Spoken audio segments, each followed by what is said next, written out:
Con el permiso de la presidencia, compañeros y compañeras senadores, yo les quiero preguntar, ¿dónde estamos? ¿Por qué estamos en la condición en la que estamos y en el momento en el que estamos? Porque hay que dejarlo muy claro hoy. Estamos discutiendo hoy, aquí, por la actuación del PRD en el Senado de la República. Permítanme explicar lo anterior.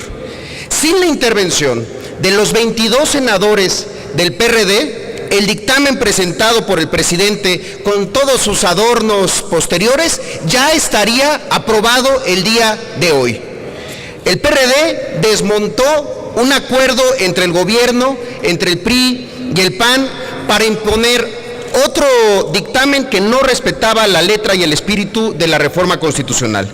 Estamos aquí hoy porque en el mes de abril se intentó imponer un dictamen totalmente regresivo, queriendo aparecer un documento personal como un dictamen de comisiones que pretendía votarse entre el 23 y el 25 de abril. Esos eran los tiempos, esa era la situación y esa era la circunstancia inicial. Fue en ese momento en el que los senadores del PRD decidimos y buscamos incidir desde nuestra minoría, reconducir la discusión para que dejara de ser la discusión esta enorme trampa de la dicotomía entre uno u otro monopolio y empezar a hacer la discusión sobre la competencia entre los monopolios, sobre la entrada de nuevos actores, sobre la pluralidad de contenidos, sobre una plataforma de defensa de los derechos de los usuarios y los derechos de las audiencias. En ese sentido, yo quiero expresar desde esta altísima tribuna un profundo agradecimiento a la confianza que recibí por parte de mis compañeros de grupo parlamentario del PRD, de mi coordinador Miguel Barbosa Huerta, mis compañeras y compañeros senadores, para encabezar un diálogo parlamentario para hacer valer nuestros principios y puntos de vista. Y déjenme decirles que ese diálogo parlamentario lo hicimos teniendo dos guías. Primero, esta guía, este documento que se llama 6 razones para votar en contra de la iniciativa Peña Nieto. Y otro documento que nunca debemos olvidar, la Constitución Política de los Estados Unidos Mexicanos. En el diálogo parlamentario del PRD, y solo fue el irreductible. Por eso, a partir de esa definición, es que varios senadores participamos en este diálogo parlamentario. Y lo hicimos también tomando un método que establecía 4 condiciones mínimas. Transparencia permanente de todo lo que se discutía. Todo lo que se discutía un día, ese mismo día lo conocían los 22 senadores. Segundo, pluralidad en la integración del grupo que fue a dialogar. Tercero, la posibilidad de seguir escuchando durante ese proceso de 35 días a voces de expertos académicos de la sociedad civil y activistas. Y cuarto, y más importante, la ausencia de ninguna agenda personal de uno o algún grupo de senadores. Solo estos 2 documentos guiaron nuestra posición. Por eso hoy vengo, en el momento de definir esta ley, no a hacer una posición del sentido del voto de mi grupo parlamentario. Eso lo hará cada senador en su momento. Es solamente una exposición totalmente descriptiva y permítanme decirlo de esta manera, para mí es una forma de rendir cuentas de la responsabilidad que me encomendaron mis compañeros y referir qué fue lo que obtuvimos durante los últimos 35 días en más de 45 horas de diálogo y de negociación. Decirles y solamente describir qué había antes en la iniciativa del presidente y la posterior ¿Y qué hay ahora con nuestra intervención? ¿Qué hay ahora con las propuestas que pudimos incorporar en estos 74 cambios o adiciones a la propuesta del Ejecutivo? Y por supuesto también señalar cuáles fueron los temas que llevamos a la mesa, pero que quedaron pendientes. Permítanme empezar por el tema más complicado, preponderancia. Antes, en la iniciativa enviada por el Ejecutivo, se modificaba el concepto de preponderancia. Se modificaba lo que habíamos aprobado en la reforma constitucional y se diferenciaban dos criterios de preponderancia, uno para el sector de telecomunicaciones y otro para el sector de radiodifusión. Con nuestra intervención regresamos letra por letra a la definición de preponderancia que está aquí en la Constitución. Adicionalmente, se agiliza el procedimiento para la declaratoria de agente económico con poder sustancial del mercado en los servicios de telecomunicaciones que así se exprese. En nuestra discusión, ni Televisa ni Telmex, solo la Constitución. Segundo, fortalecimiento y autonomía del Instituto Federal de las Telecomunicaciones. Antes, la facultad de supervisar los tiempos máximos de publicidad se le estaba asignando a la Secretaría de Gobernación, lo que disminuía las facultades que por mandato constitucional le pertenecen al instituto. Concentraba también en la Secretaría de Gobernación las facultades de supervisión de contenidos, menguando las capacidades y la autonomía del IFT. Con nuestra intervención se reivindican las facultades del instituto y se apega al texto constitucional. Por eso será capacidad y competencia del IFT vigilar y sancionar los tiempos máximos de publicidad. El vacío legal de la supervisión es lo que durante años y años ha permitido a las televisoras abusar a costa de las audiencias en los tiempos que pueden incorporar publicidad. Asimismo, las obligaciones de los concesionarios sobre derechos de las audiencias y la supervisión de la programación y publicidad destinada a público infantil tendrá una medida muy concreta, tendrá dientes: la suspensión de la programación que no cumpla con los lineamientos que emitan tanto la Secretaría de Gobernación como la Secretaría de Salud. Con nuestra intervención, a la Secretaría de Gobernación se le restringe solamente a los siguientes temas: regular y vigilar y sancionar el cumplimiento de los tiempos de Estado, de los boletines oficiales, de las cadenas nacionales, de los concursos y sorteos y de la transmisión del himno nacional. Con nuestra intervención, a la Secretaría de Salud se circunscribe solamente a sus temas específicos. Con nuestra intervención se elimina la facultad que le permitía a la Secretaría de Comunicaciones y Transportes a emitir recomendaciones sobre el programa de trabajo del Instituto Federal de Telecomunicaciones. Hoy solamente puede emitir una opinión no vinculante. Con nuestra intervención, al IFT, el Instituto Nacional Electoral verificará los contenidos de radio y televisión que le faculta la ley electoral, ni más, pero tampoco menos. Derechos de las audiencias.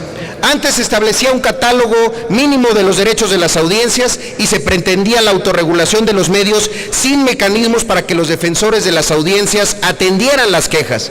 Tampoco se establecían sanciones y tampoco se establecía cuál debía de ser el perfil del defensor. Con nuestra intervención se amplían los derechos de las audiencias y se establece que la obligación de una autorregulación debe de ser con apego a los códigos de ética que sigan los lineamientos que expide el Instituto Federal de Telecomunicaciones. Es decir, se establecerán estándares mínimos y más aún se establecen sanciones para aquellos que no cumplan con sus obligaciones. En derechos de los usuarios, antes la iniciativa únicamente reconocía como derechos de los usuarios los que ya estaban establecidos en la Ley de Protección al Consumidor y los que estaban establecidos como sancionador a la Profeco, como único supervisor y único sancionador. Con nuestra intervención se establece un catálogo de los derechos de los usuarios de telecomunicaciones: protección a los datos personales, gratuidad de la portabilidad del número telefónico con sencillez e inmediatez, el derecho a la bonificación o descuento cuando se presenten fallas o se realicen cargos indebidos, la consulta de saldo sin ningún costo, pero además sin ningún condicionamiento o publicidad asociado, es decir, ya no más al pago de los 88 centavos cada vez que alguien quería consultar su saldo. Con nuestra intervención se establece la posibilidad de rescisión del contrato de telefonía móvil sin el pago de penas convencionales, sino únicamente con el pago del remanente del equipo adquirido. Se establecen también desagregar el costo de los equipos adquiridos y de los servicios contratados, algo que para la población es fundamental, ya que venía solamente un costo y se vendían como si fueran equipos de regalo que nunca fueron gratuitos, siempre estaban incorporados en el costo contratado. Con nuestra intervención, toda recarga de saldo en planes de prepago tendrá una vigencia de 1 año y no como ahora, que varía entre 10 y 60 días, afectando a quienes menos recargan una mayor cantidad. También, con nuestra intervención, los usuarios tendrán derecho a no recibir más llamadas de promoción o publicidad de su proveedor de servicio, salvo la autorización expresa. Con nuestra intervención, la larga distancia nacional va a desaparecer para enero del 2015, dejando de pagar los mexicanos 19,600 millones de pesos cada año, lo que significa un promedio de ahorro de 960 pesos anuales para cada una de las familias mexicanas. Con nuestra intervención, el IFT va a poder determinar la calidad y las condiciones que deben de cumplir los servicios de telefonía y los servicios de televisión restringida, y también tendrá la competencia de su supervisión. Se establece también la obligación entre el IFT y la Profeco para que se den vista ambas instituciones de manera mutua de violaciones sistémicas y recurrentes para que realicen acciones para la protección y restitución de los derechos de los usuarios. También, en uno de los temas más sensibles para la izquierda, que es el de las concesiones de uso indígena, hubo avances como también pendientes. Antes, en la propuesta del Ejecutivo no se establecía ninguna regulación específica para las concesiones de uso social comunitario y uso social indígena. Con nuestra intervención se establecen reglas específicas para cada tipo de concesión, distinguiendo sus particularidades y diferencias. Asimismo, se establecen mecanismos para que se facilite el acceso a estas concesiones a través de un acompañamiento y un asesoramiento técnico. Además, se reconoce el derecho de las instituciones públicas de educación superior para ser concesionarios de medios públicos. Con nuestra intervención es que se logró reservar el 10% del espectro radioeléctrico en AM y el 10% del espectro radioeléctrico en FM para los medios sociales comunitarios indígenas, que con una separación de 400 kHz y la transición digital, en este espacio cabrán más de 43,000 estaciones en todo el territorio nacional. Con una diferencia de 800 MHz, es cerca de la mitad, aproximadamente 20,000. Antes no se establecían posibilidades para la viabilidad financiera de los medios públicos ni para los medios sociales, ninguna. Con nuestra intervención se garantizan posibilidades de financiamiento para los medios públicos a través de la venta de sus contenidos y producciones, y también para el arrendamiento de estudios y servicios de edición, audio y grabación. Con nuestra intervención, para los medios comunitarios indígenas, se estableció la obligación de repartir entre ellos, de manera equitativa, el 1% del gasto de publicidad gubernamental. Algunos han señalado que ese 1% es un porcentaje muy bajo. Yo no lo quiero calificar, solo quiero destacar que a este rubro el presupuesto de egresos 2014 del gobierno federal le destinó 4,011 millones de pesos este año. Sistema Público de Radiodifusión del Estado Mexicano. Antes, el Sistema Público de Radiodifusión del Estado Mexicano era, desde su antiguo nombre, un sistema de gobierno y no del Estado. Hoy, en su composición de la Junta de Gobierno y en la designación de su presidente por este Senado de la República, se acerca más a un verdadero sistema de Estado y no de gobierno. Y déjenme señalar este punto con mucha atención: la neutralidad de la red. Antes, en lugar de una legítima gestión de tráfico, existía una discriminación de tráfico, ya que los prestadores de servicios de Internet podían tomar medidas que incluían modificar la calidad y velocidad del servicio, violando la neutralidad de la red. Esto era completamente inaceptable. En esto no hubo tanta polémica por parte de los concesionarios. Yo nunca vi un solo desplegado de los concesionarios hablando de neutralidad de la red. Y eso es vergonzoso para ambos. Y es vergonzoso porque ambos se benefician de una mala interpretación de la neutralidad de la red. La neutralidad de la red defiende la garantía para que ésta siga siendo una autopista libre de peaje, libre de discriminación, verdaderamente democrática. Sin embargo, no solo es eso, es también reconocer el principio de neutralidad de la red y entender y defender una infraestructura de comunicación que es distinta a todas las demás. El Internet en sí mismo representa un nuevo paradigma entre los seres humanos, en donde muchos se comunican con muchos de manera simultánea. Lo que es esencialmente malo es vulnerar la neutralidad de la red, y es que no reconozcamos la naturaleza propia del Internet y la queramos convertir a la red en televisión por cable. Esto es propio de un pensamiento conservador que no busca avanzar hacia nuevos paradigmas de comunicación entre seres humanos que priorizan la horizontalidad y la democracia en esa comunicación. Con nuestra intervención, la gestión de tráfico se realizará conforme a las políticas autorizadas por el Instituto para garantizar la calidad o la velocidad del servicio, siempre que esto no constituya una práctica contraria a la sana competencia y la libre concurrencia, es decir, se garantiza la neutralidad de la red. Antes se colocaba a las prestadoras de servicios de Internet en condición de aplicar censura previa en contenidos al obligarles a bloquear el acceso a determinados contenidos, aplicaciones y servicios. Con nuestra intervención se eliminó todo asomo y toda sombra de censura previa. Antes se violaba el derecho a la libertad de expresión al establecer la posibilidad de que las autoridades pudieran ordenar bloqueos de contenidos o servicios de aplicaciones en Internet. Con nuestra intervención se eliminó la facultad de bloquear indiscriminadamente cualquier contenido y solamente se mantiene el derecho de los usuarios a solicitar un bloqueo específico, pero ya nunca como una facultad del gobierno. En el tema de accesibilidad a personas con discapacidad, antes se omitía por completo el simple hecho de poder plantear derechos y mecanismos de accesibilidad a la radiodifusión y a las telecomunicaciones para personas con discapacidad. En el dictamen anterior eran invisibles, así de simple. Con nuestra intervención se crean 2 capítulos nuevos en esta ley, uno sobre derechos de los usuarios con discapacidad y otro sobre derechos de las audiencias de personas con discapacidad. En el tema de las audiencias, los canales de televisión deberán contar con servicios de subtítulos, doblaje y lengua de señas mexicanas en algún segmento de su programa noticioso de mayor audiencia. Aquí fuimos enfáticos en defender los derechos de las personas con alguna discapacidad, en la necesidad de que no fueran uno u otro de estos servicios, sino todos, que no dijera subtítulos, doblaje o lengua de señas, sino subtítulos, doblaje y lengua de señas, y lo hemos conseguido. En el tema de derechos de los usuarios, con nuestra intervención se establece que los concesionarios de telecomunicaciones tendrán que contar con equipos terminales, es decir, con teléfonos especiales para usuarios con alguna discapacidad. Y finalmente, el tema de la red de cobertura social en Internet.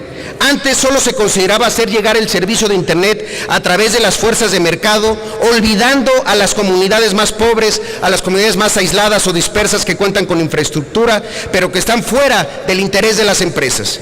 Con nuestra intervención se establece que cuando no hubiere concesionario o autorizado que preste servicios de los usuarios finales en determinada zona geográfica y exista cobertura e infraestructura de redes mayoristas, el Ejecutivo Federal garantizará a través de organismos descentralizados denominado Telecomunicaciones de México, de comercializadoras o concesionarios para la prestación de servicios a los usuarios ubicados en estos tipos de localidades. Los famosos Metlatónox y también el famoso Santiago El Pinar y también el famoso Laránzar y también el famoso El Porvenir en la Sierra Madre de Chiapas, todos ellos. Antes también el Moscarri y el Mostofer podía estar en riesgo para transmitirse en la televisión satelital. Hoy hay una disposición específica que lo evita. Antes, las nuevas cadenas nacionales de televisión veían obstaculizada por completo poder entrar a la infraestructura del preponderante. Hoy se les garantiza esa posibilidad. Por eso, compañeras y compañeros senadores, compañeras y compañeros del grupo parlamentario del PRD, Es un recuento amplio, sin duda no es exhaustivo, de las modificaciones que el grupo parlamentario del PRD propuso y de las modificaciones que logró integrar al dictamen de discusión. No voy a establecer ningún juicio de valor sobre ellos, simplemente rindo cuentas a una labor encomendada que también es una labor parlamentaria, la construcción de acuerdos en un diálogo de respeto. No es un trabajo personal, es el trabajo de un grupo de senadores, un grupo amplio, un grupo en donde hubieron muchas manos. Aquí quiero agradecer también a todos los secretarios técnicos encabezados por el abogado Emilio Saldaña, que hicieron un trabajo extraordinario hasta el cansancio. Y también fue el trabajo de muchas mentes, de muchos oídos, para escuchar a todas y a todos los que tenían algo que decirnos para engrandecer y enriquecer esta legislación. Hay sin duda, como lo hemos expresado, avances, y también hay sin duda pendientes que nos quedamos en la mesa, no porque no se hayan planteado, defendido y discutido, simplemente porque no se aceptaron. Faltan medidas inmediatas para la democratización de los medios. Este es algo que se está fijando como una responsabilidad y carga a la sociedad. Falta garantizar la autonomía plena en la creación e innovación y pluralidad de la producción nacional independiente y que no se condiciona a los intereses de quien quiere invertir en ellas. Falta que la colaboración con la justicia en todos los casos sea exclusivamente para perseguir delitos como el secuestro, como la extorsión, como las llamadas fraudulentas, que proteja a las personas, la tecnología, y que no sea un pretexto para invadir su privacidad.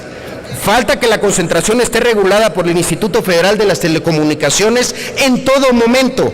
Falta que los derechos de las audiencias sean protegidas por un ombudsman. Falta que existan mecanismos para evitar que las televisoras continúen invadiendo con publicidad su programación. Falta que se autorice incorporar la venta de publicidad para medios públicos y sociales. Falta establecer una reserva mayor del espectro para estos medios sociales. Falta que se implementen medidas antimonopólicas, y no es porque no existan. Faltan porque no es que sean insuficientes, faltan que estas medidas sean evaluadas. Estos, compañeras y compañeros, son hoy los avances y pendientes. Aquí está ahora el fruto de lo cosechado. Corresponde ahora, en este momento, simplemente a ponderarlo.